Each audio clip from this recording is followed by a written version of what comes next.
Christ has ascended. 1700 years ago, not approximately, actually, 1700 years ago, almost to the day, the Holy Church assembled the great and holy Ecumenical Council in Nicaea.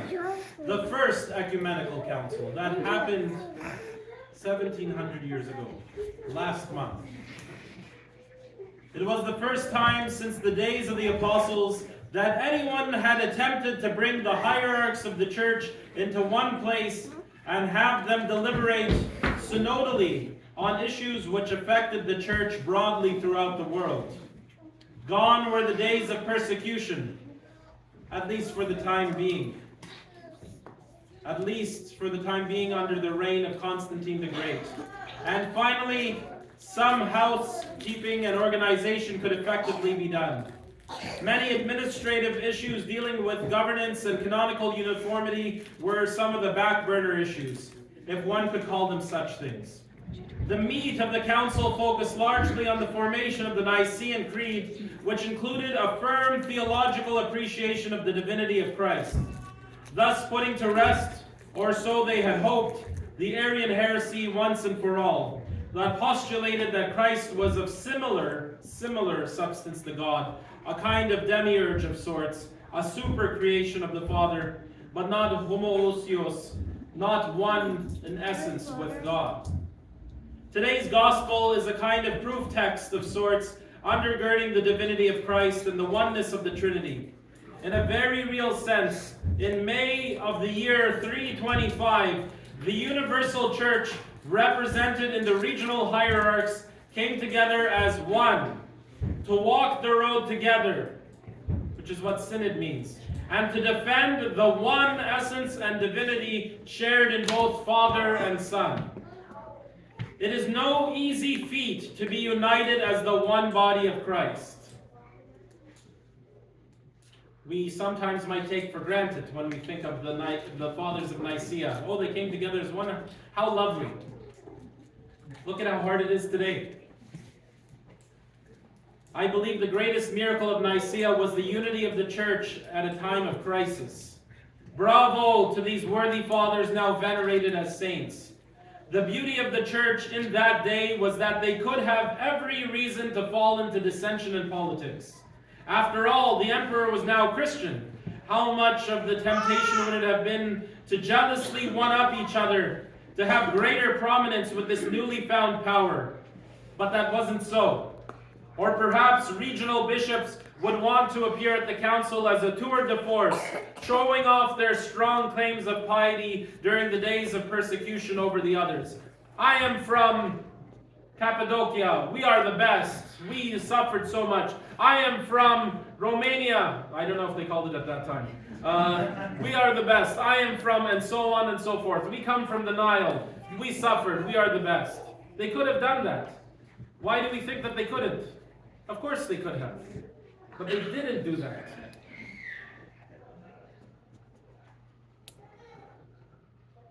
But that didn't happen either. The history of the council makes zero nationalistic appeals, a far different reality than the one that we sometimes encounter in our modern church.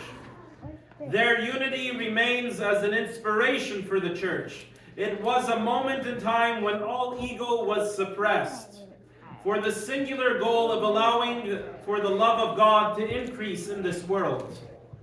This Sunday ought not to be merely a historical commemoration of what was, but a reminder of the benchmark set by our predecessors of what can be when we work together. Unity, be it between friends, family, spouses, is a path that, though seemingly difficult, is actually much easier than disunity. This unity is far harder a feat to accomplish. It takes work, it takes anger. It's too much. Union between two is like the lily growing among the thorns, as described in the Song of Solomon. A precious, fragrant flower remaining radiant and undefiled in the middle of persecution in a fallen world. Union between members within a church is a powerful evangelical sign to those who come from a heritage of a life among the thorns of this world. This agreement is not an anti-virtue. You don't have to be united and agree on everything. That's not also necessary. Disagreement is not a bad thing. It is good for us to disagree. Sometimes, in fact, it is absolutely necessary for the health and salvation of the world. The church is often required to vehemently disagree with the spirit of our times. But we should never be interested in using our disagreements as reason to war, or perhaps more relatably, in these days, for many of us, to troll others in order to defend the truth.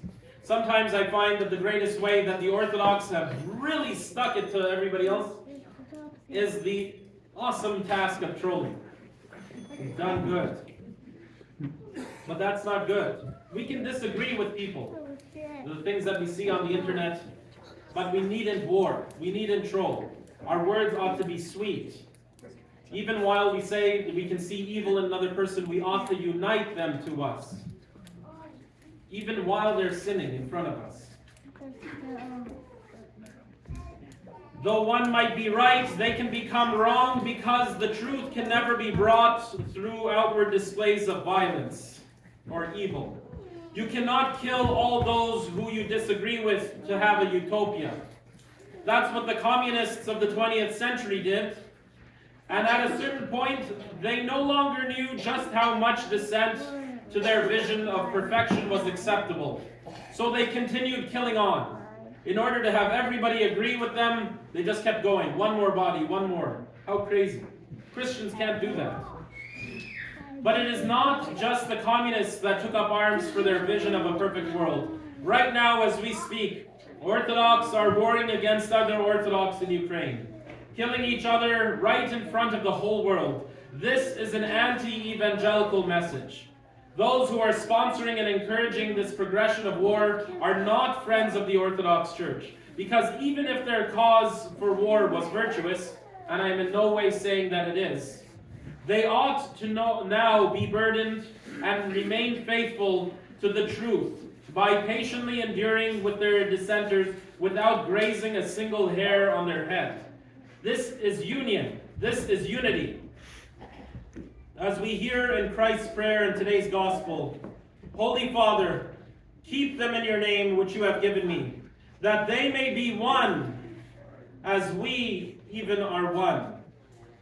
It is our common union with God gathered around the one chalice, underscored by the intimacy of using even just a single spoon, that we commit to again striving to maintain the bonds of the unity of the faith and the communion of the Holy Spirit, as we say in each weekly divine liturgy.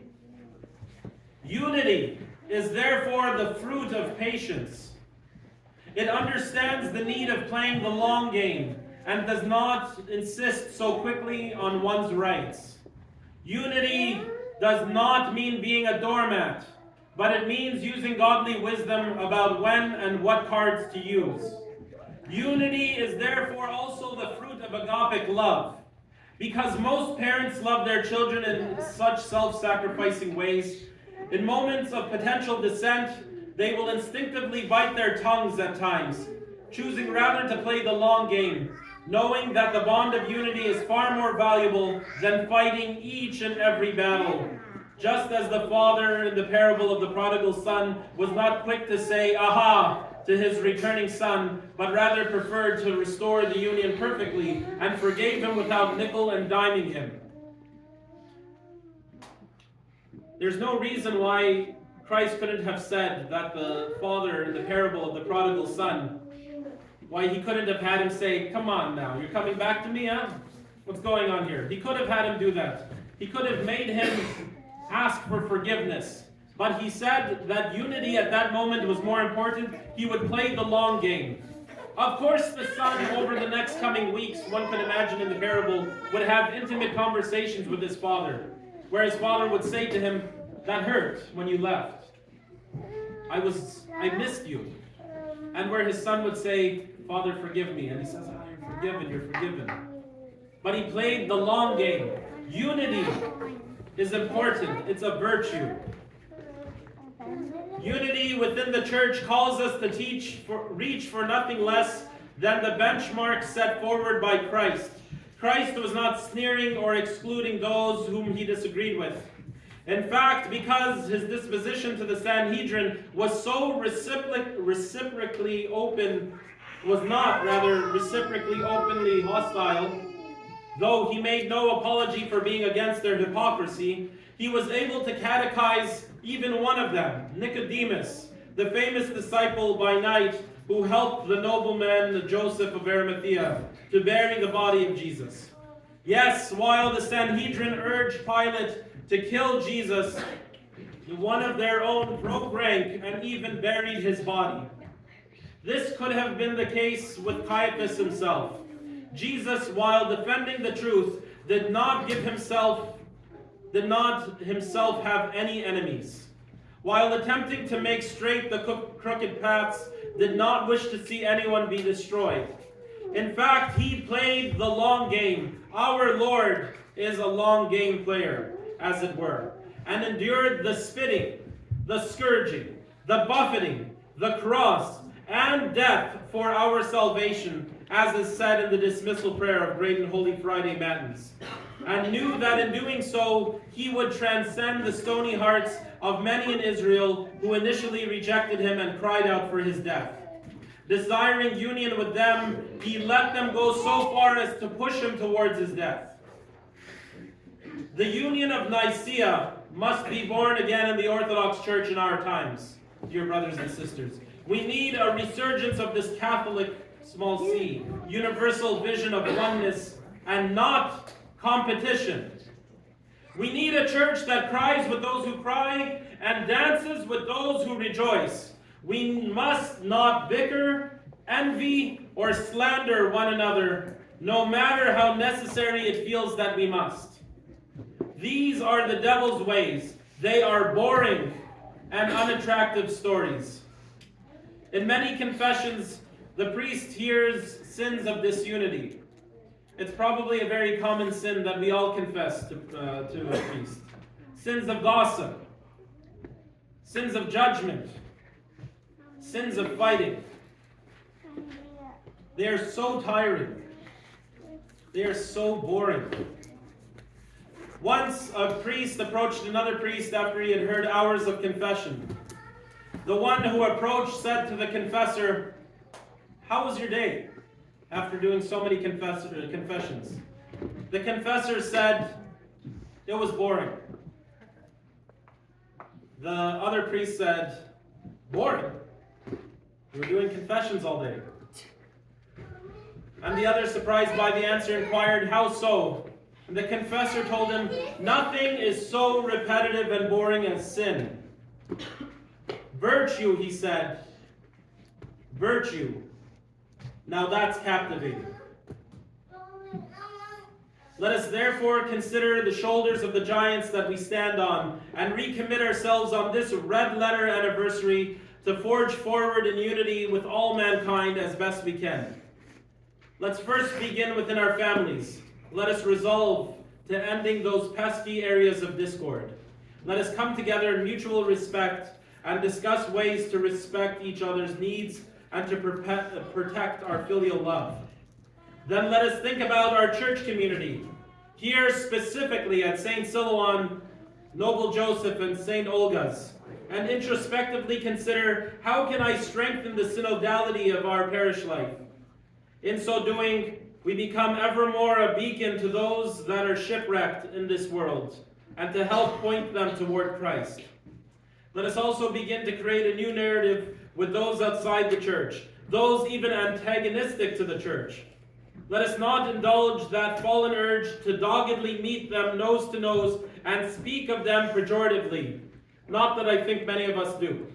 Rather, let us speak the truth to them in love. Let us allow Christ to visit them through our aggressive desire to maintain peace, even in the midst of fierce debate. This was the path of the fathers of the First Ecumenical Council, and the world is better off because of it. If I could I'm just going to leap away from my notes for a second.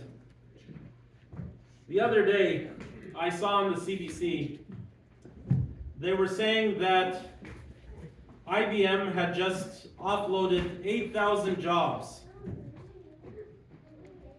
to AI. And in which department did IBM let go of those 8,000 jobs? Surely you would say coding, software engineering, right? It was HR. 8,000 jobs at IBM lost to AI. And what they're doing instead, what I saw, was they had people doing interviews with AI. Can you imagine? Where have we gone? You know what? My concern, big concern, and I want this to be at the forefront of the Orthodox Church as we go forward talking about it, we're going to lose the world. I don't mean to be so alarmist, but I can't see any other way. I try to game it out in my mind and I can't see it. If every job can become upended and taken by AI, and I know that many who defend AI will say, well, there will be new jobs. I don't see it happening at that kind of rate and that quickly. It will be because we will hold back against whatever tyranny might come that way by the unity of the church. Okay? If we're fragmented and people are trying to undermine our humanity, the things that will kill us the most will be successful. Arguments towards May, abortion, and now I'm even putting on the table, and I think that I would wish that all of us would all in this room think along these lines. If you could so please do, and speak to your friends. It isn't a good thing. We ought not to celebrate when we see 8,000 jobs be taken away that could otherwise be done by human beings. What will these humans do otherwise? They will begin, if I were to play it out, when I see people who sometimes lose their jobs, they begin to become depressed, anxious, unable to do common human things, and then they turn to drug use and other sort of delinquent activities.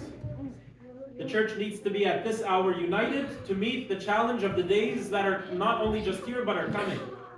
So let's not continue to allow ourselves to be disunited because we have big enemies. And collectively we can make the world the place where Christ's kingdom would appear. Let's think about that if we could. Finally, dearest Sophie, today, as you begin your path towards sainthood, on this 1700th anniversary of the First Ecumenical Council, how fitting, I pray that you will be the witness of the holy wisdom in our confused world. May you be fed on the sweet virtues of patience and love, which are the foundational building blocks of the communion between all Orthodox and all people throughout the world. Through your godmother Anna and your parents and all who surround you with love in the Lord, we all eagerly here look to you as a future mother in the church, that by your example many will come and rest in the beauty of our Lord. Amen. Christ has ascended in glory. Amen.